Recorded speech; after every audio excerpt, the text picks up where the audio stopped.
Hi everyone, welcome back to another video. So I want to be very clear at the start of this video. This is speculation, not a confirmed policy or breaking news, but it is a discussion happening in the crypto and macro circles, and it's worth understanding why. So recently there's been a renewed conversation around Greenland, specifically what could happen if Greenland were to ever align more closely with the United States or just become part of the United States in general. So again, if this is hypothetical, not a plan, not an announcement. So, why would crypto analysts even care about something like this? Well, let's get into it.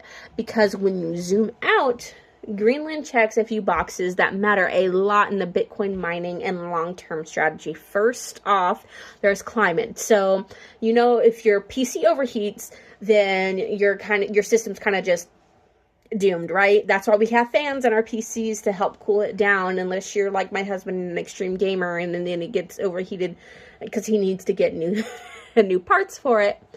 But the same kind of happens for the Bitcoin mining. So climate. Greenland's cold climate dramatically reduces cooling costs for mining infrastructure, which is one of the biggest expenses miners face, by the way. It takes a lot of energy to keep those things cooled down and running.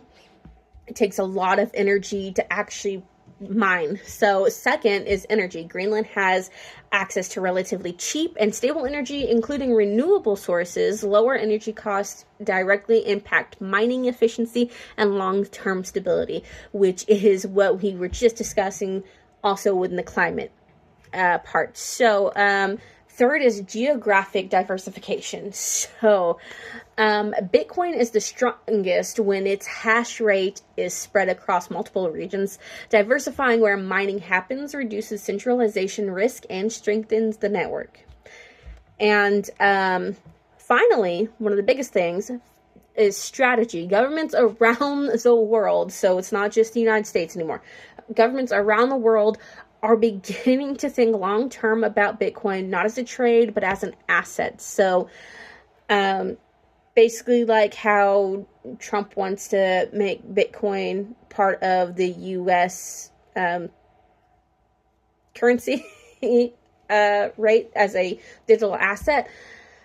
Other countries are now looking at it the same. So the idea of producing Bitcoin at cost versus buying it on the open market is something analysts are actively debating. So does this mean any of this is happening tomorrow? No. So, but it does show how Bitcoin is being discussed at higher levels, and not just by retail investors, but in macro, energy, and geopolitical conversations. And so this is why education matters. Okay, so understanding how global markets, energy, mining, crypto stocks, and macroeconomics intersect is what allows you to think long-term instead of reacting to headlines. So, and that's what I focus on, especially with what I do in my platform that I have, where it teaches you how to actually invest for yourself and to not be emotional when it comes to all of this. So, if you want to understand markets instead of just watching price candles, that is the lane that I am in. So, I love you guys. Mwah. I will see you in the next one. Bye.